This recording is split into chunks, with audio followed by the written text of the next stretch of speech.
Começar já com o tema sobre inteligência artificial nas eleições.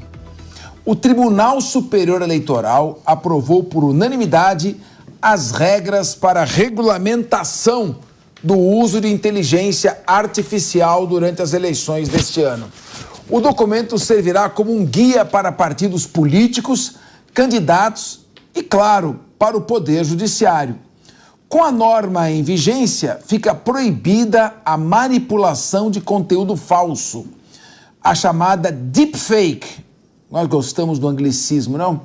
Para criar ou substituir imagem ou voz de um candidato, veja, com o objetivo de prejudicar ou favorecer candidaturas. Para fins de humor, parece que continua liberado, porque são muito engraçadas. Além disso, a inteligência artificial só pode ser usada em campanhas com o aviso de que o conteúdo foi feito a partir de uma ferramenta desse tipo. O TSE decidiu também que as chamadas Big Techs devem adotar e divulgar medidas para impedir ou diminuir a circulação de fatos notoriamente inverídicos ou gravemente descontextualizados em suas plataformas. Bom, e ontem, em entrevista à Rede TV, o presidente Lula expressou preocupação com essas novas ferramentas aí de tecnologia. Para Lula, a inteligência artificial pode ser prejudicial à democracia. Como usam a palavra democracia? Genocídio, democracia, vai para tudo. Abre aspas. A humanidade está sendo vítima dos algoritmos. Ela está sendo manipulada com inteligência artificial, como jamais aconteceu em qualquer outro momento da história. Se isso não preocupa os outros democratas do mundo, a mim preocupa. Fecha aspas. Muito bem. Meu querido Cristiano Vilela, há aí por aí um exército de algoritmos ensaiando um genocídio, porque vamos combinar as expressões. O que você acha dessa medida do Tribunal Superior Eleitoral? O que me preocupa é o seguinte, me parece óbvio, você não pode fazer uma campanha eleitoral mentindo, enganando o eleitor, passando dados falsos para o eleitor. E, por via de consequência, você não pode montar com inteligência artificial programas que embalem essa mentira.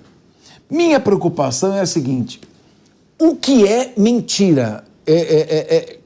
Mentira é aquele fato efetivamente falso, inverídico, que não corresponde à verdade.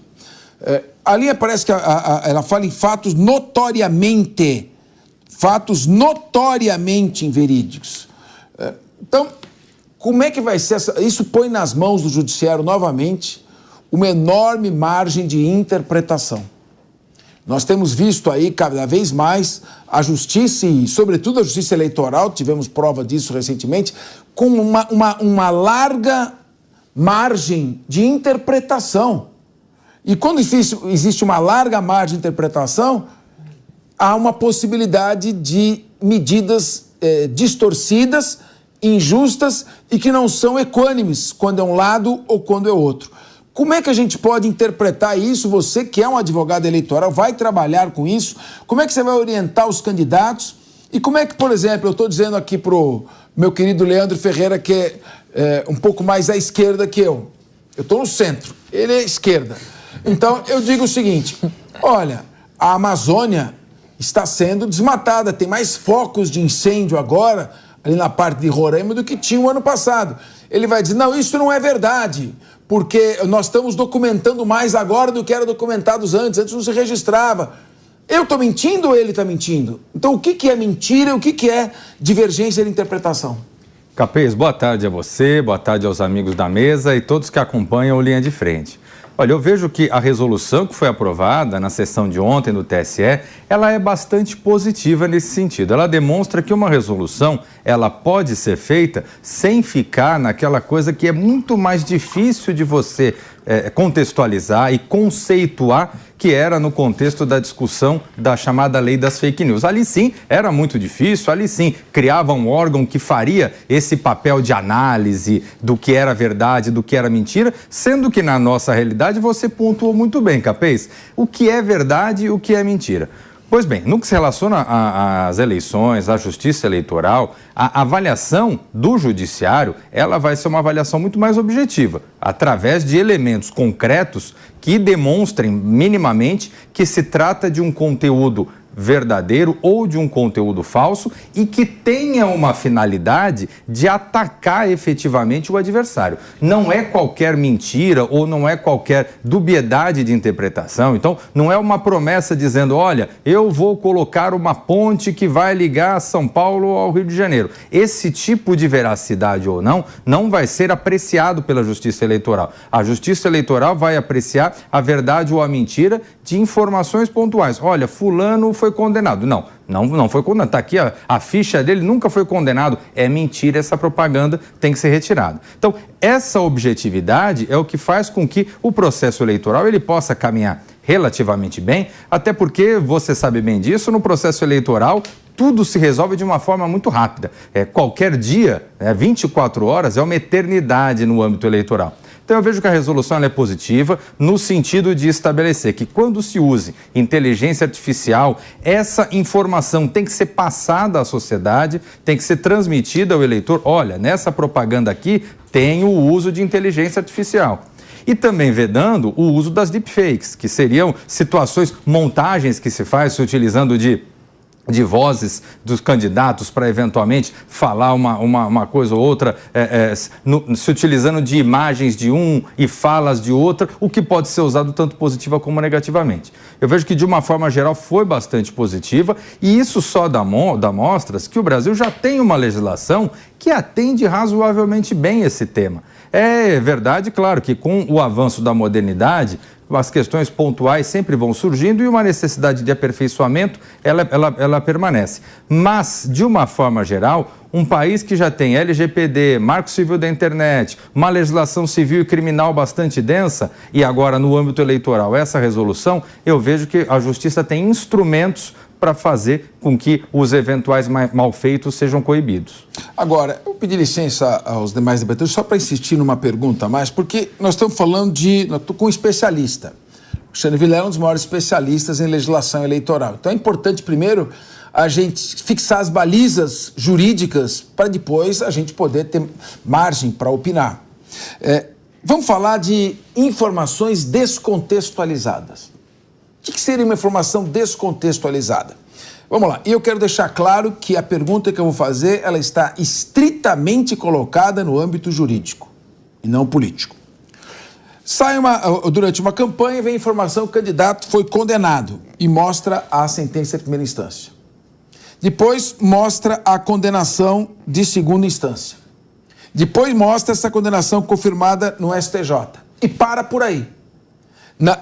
Não há informação de que, posteriormente, o Supremo Tribunal Federal anulou estas condenações. Isto é uma informação descontextualizada porque você está mostrando fatos notoriamente verídicos, mas você está deixando de mostrar um fato posterior. É necessário que se coloque na mesma informação o conjunto de todos os dados ou é possível esse tipo de manipulação? O que vem a ser informação descontextualizada? E mais, agora vou para o outro lado. Vem uma matéria dizendo, fulano de tal negligenciou as vacinas e, portanto, ele é um genocida.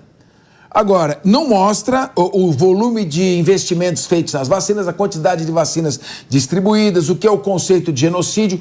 Como é que o tribunal vai trabalhar, e a Justiça Eleitoral como um todo, essa margem de discricionariedade que dá, portanto, na mão de um juiz, o poder supremo de ficar acima da lei e escolher a posição que lhe é melhor? Exatamente. Sempre que a gente tem critérios claramente estabelecidos na lei que não levem, que não deem margem à interpretação do juiz que for analisar o caso, é sempre melhor, é sempre importante. Quando você tem especificado, olha, pode isso, ponto. Não pode aquilo. Sempre melhor, porque isso fica mais transparente para a sociedade como um todo e isso faz com que o papel do judiciário ele seja um papel muito mais objetivo. Agora, existem algumas situações que cabe ao judiciário eventualmente se atentar para que as informações não sejam colocadas de uma forma descontextualizada, mas com uma finalidade de gerar um dano ao oponente na disputa eleitoral. É esse o ponto. Então, numa situação como essa que você colocou mesmo, de informações enviesadas de uma investigação, por exemplo, informações do início de uma investigação, mas sem colocar absolvição ao final, por exemplo, são informações que, à medida que causem dano, elas podem ser levadas ao judiciário para demonstrar a tentativa de levar o eleitor a erro. Na mesma medida que você colocou sobre exemplo de genocídio, que seria a imputação de um crime, e aí você acaba, a parte que eventualmente sofrer essa imputação, ela pode se socorrer da justiça eleitoral sim, porque a fala, a afirmação descontextualizada, que seja feita por um adversário, ela acaba fazendo com que aquela pessoa sofra um dano que muitas vezes, na rapidez de uma disputa eleitoral, esse dano pode ser irreparável. Muito bem. Leandro, se você me permitir, o Cristiano Vilela faltou lhe fazer fazer uma pergunta para ele, porque o candidato, a campanha do candidato não vai fazer isso. A campanha do candidato não vai. Mas aí tem os sujeitos que têm o ID, identificador oculto.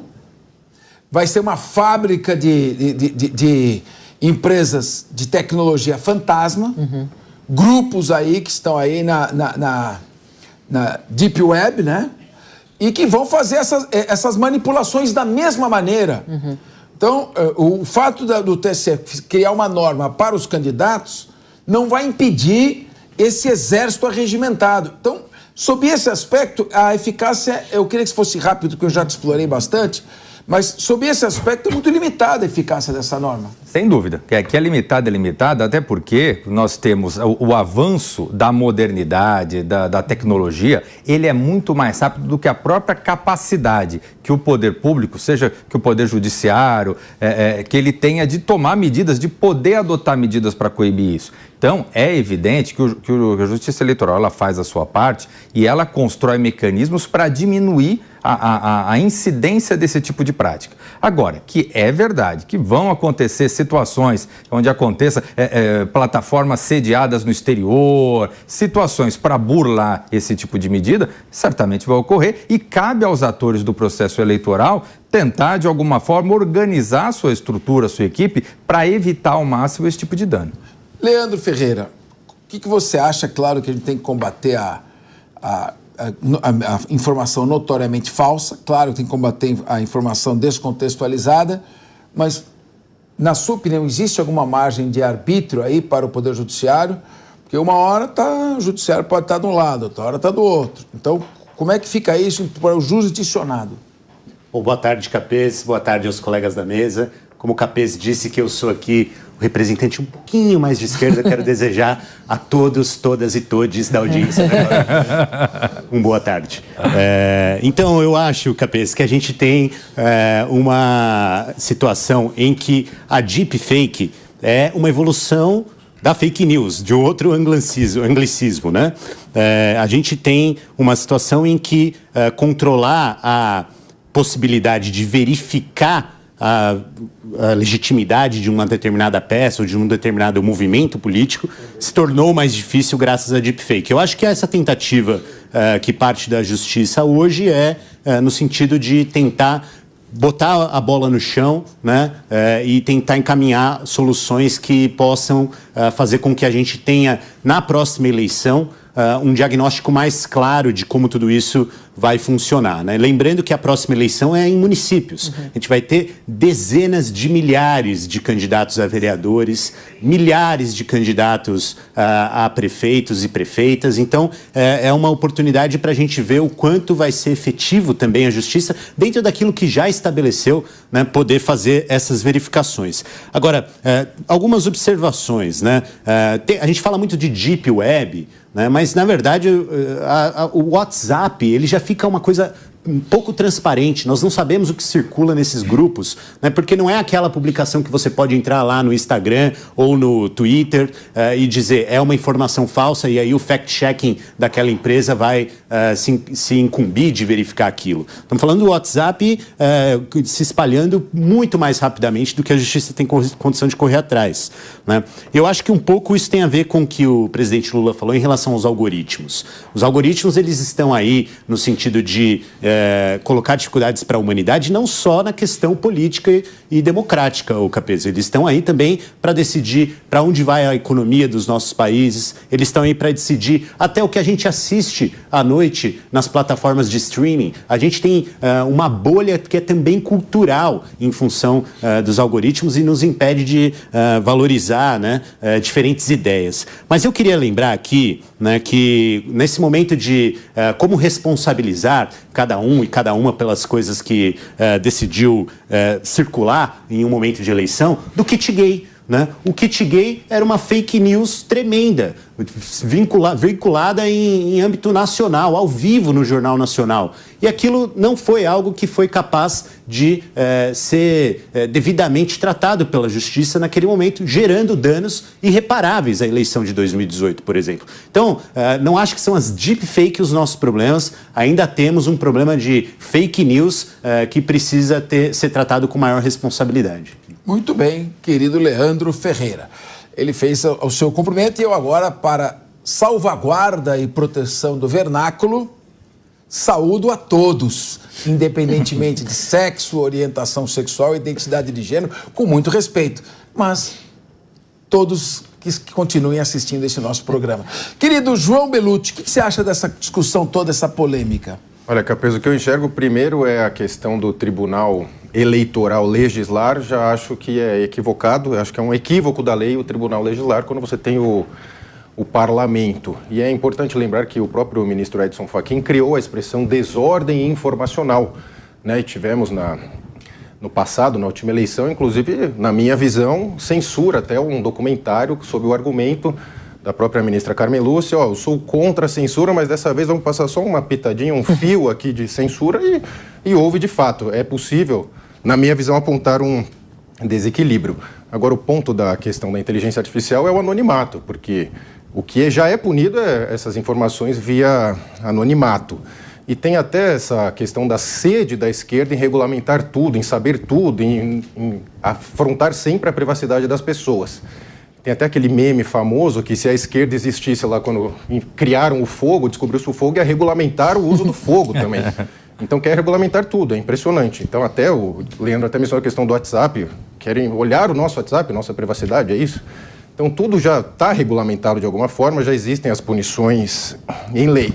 E também o que está por trás dessa questão da tal desinformação, que é um termo equivocado também, porque a desinformação só pode ser praticada por um grande órgão de governo, né? Ela é plantada aos poucos.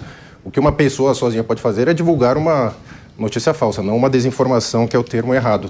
Está por trás desse pano de fundo também a questão da grande mídia, que está de mãos atadas perante a velocidade da rede social, quer voltar a ter relevância, até alguns ministros já disseram isso, a grande mídia vai voltar a ter relevância, né? Vai voltar a ser uma espécie de balizador da verdade, sendo que a gente sabe que grandes canais de grande mídia são os maiores disseminadores de notícias falsas ou de versões diferentes, né, da tal desordem informacional. A gente vem acompanhando e as redes sociais não nos deixam mentir, né? Quando acontece alguma dessas coisas, já é apontado diretamente, essa informação não é bem assim, por isso que é uma enorme responsabilidade. Agora, vejo com muito perigo tanto o Tribunal legislar, que acho equivocado, vejo com perigo os ministros do TSE, grande parte serem do STF, acho que não deveria ter os mesmos ministros, poderia ser 100% diferentes, né? E acho que é um perigo para a nossa legislação e para a tal da democracia que é tão usada por todo mundo que diz defender a democracia, no fundo defende a regulamentação de tudo. Agora, Raquel, só consultando o nosso especialista aqui, o Cristiano Vilela. Cristiano, e se, por exemplo, os grandes veículos de comunicação?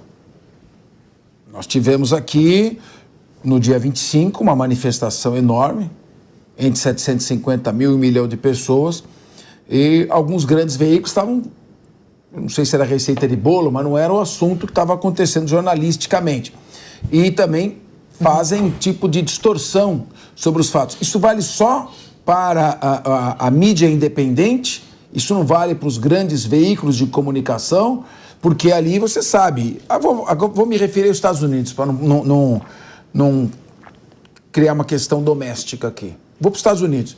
A gente sabe que, por exemplo, a CNN, a Fox, a BBC e os grandes canais da comunidade europeia estão falseando a verdade da guerra da Ucrânia desde 2022. E quando foi o Tucker Carlson entrevistar o Vladimir Putin, e o Putin passou algumas informações que a gente já vinha antecipando, ele foi tratado como idiota útil, é atacado, retirado completamente da mídia. O professor John Mearsheimer, que é professor catedrático da Universidade de Chicago, também fez análises técnicas profundas sobre a guerra da Ucrânia e também o conflito Hamas. O pessoal foi chamado no programa do Piers Morgan de idiota útil, uma agressividade. O homem é uma das maiores autoridades em realpolitik do mundo. Então, há um monopólio da mentira para os grandes veículos de comunicação? Olha, não pode haver. A legislação eleitoral, inclusive, coíbe esse tipo de situação. Especialmente em situações de eleições municipais, como nós teremos agora em 2024, isso fica muito evidenciado. Quando há uma cobertura que ela seja extremamente tendenciosa para um lado, que ela eventualmente falseie as informações, ela tem uma conduta de efetivamente participar do processo eleitoral, aí sim, aí isso pode dar margem para se ingressar com uma ação judicial, poder ter tanto a remoção daquilo, como chegar a ponto até de eventualmente fazer com que a pessoa beneficiada, o candidato beneficiado, possa ter o seu diploma cassado ou o seu registro de candidatura cassado. Então, existem mecanismos para se punir esse tipo de conduta. Cabe efetivamente as partes interessadas, primeiro, provar esse tipo de conduta indevida e, segundo, cabe à Justiça Eleitoral ter uma posição firme, não deixar que esse tipo de prática possa acontecer de uma forma desenfreada. Muito bem. O Leandro Ferreira, eu lembro na eleição de 1990, para a presidência da República, que era o atual presidente, Luiz Inácio Lula da Silva, contra Fernando Collor de Mello. E, na antevéspera da eleição do segundo turno, teve um debate. E foi editado. E uma grande emissora de televisão editou esse debate, pegou os trechos ali em que o candidato Lula foi pior e o candidato Fernando Collor foi melhor, e ali ela teve uma influência decisiva no desfecho eleitoral. Ali foi um caso de manipulação e descontextualização. Você vê? Nada como um dia após o outro, com uma noite no meio. Mas você sabe que é por essa razão até, João, que a Justiça Eleitoral no Brasil regulamenta eleições. Eu não acho que legisla, mas regulamenta. Por exemplo, tempo de televisão tem que ser igual para todos no debate. Tempo de televisão tem que ser proporcional às bancadas no horário eleitoral gratuito. Fundo partidário e assim por diante. Então, eu acho que não é uma questão de legislar, é uma questão de estabelecer regras de forma que funcione melhor do que, por exemplo, os Estados Unidos. A gente viu o questionamento no nível estadual de um assunto importante como eleição nacional. Bom, então, vamos falar com a polícia. Doutora Raquel Galinatti, tudo começa com uma investigação. Se você não apurar o fato, o judiciário não tem o que decidir. Qual a dificuldade de fazer valer uma resolução dessa quando existem inúmeros grupos, a internet tem um monte de pessoas não identificadas circulando? Talvez a melhor maneira de combater fake news não seria obrigar a identificação completa de qualquer autor de uma informação? Perfeito. Boa tarde a todos, boa tarde a essa nobre bancada, ao nosso doutor, professor Fernando Capeza, a todos que estão nos assistindo. Parece que houve uma transmissão de pensamento. Normas e resoluções colocadas, elas podem, em um primeiro plano, parecer muito eficazes e bonitas. Mas a partir do momento que não se tem uma estrutura para efetivação da resolução, ela se torna inócua, ela se torna bis in idem, ela se torna uma letra morta. Então a gente sabe muito bem a dificuldade para combater os crimes virtuais. Nós temos as deepfakes, nós temos a dark web, os crimes que estão sendo praticados, crimes inclusive violentos, hediondos, que são praticados contra crianças, né? A tal pedofilia. Infelizmente nós vemos esse grande desafio das polícias, início das polícias judiciárias, tanto as estaduais como a federal, no combate. Claro que não pode haver falsidade no âmbito ideológico, falsidade, ali manipulação material dos dados numa concorrência eleitoral, numa disputa eleitoral. Isso já está muito claro, a gente já sabe. Tentou-se colocar uma realidade, hoje a gente atua muito no campo, sim, das redes sociais, dessas informações simultâneas e rápidas, mas sem a estrutura, sem o mecanismo para que a gente possa combater, investigar, identificar e elucidar esses fatos, ela vai se tornar inócua.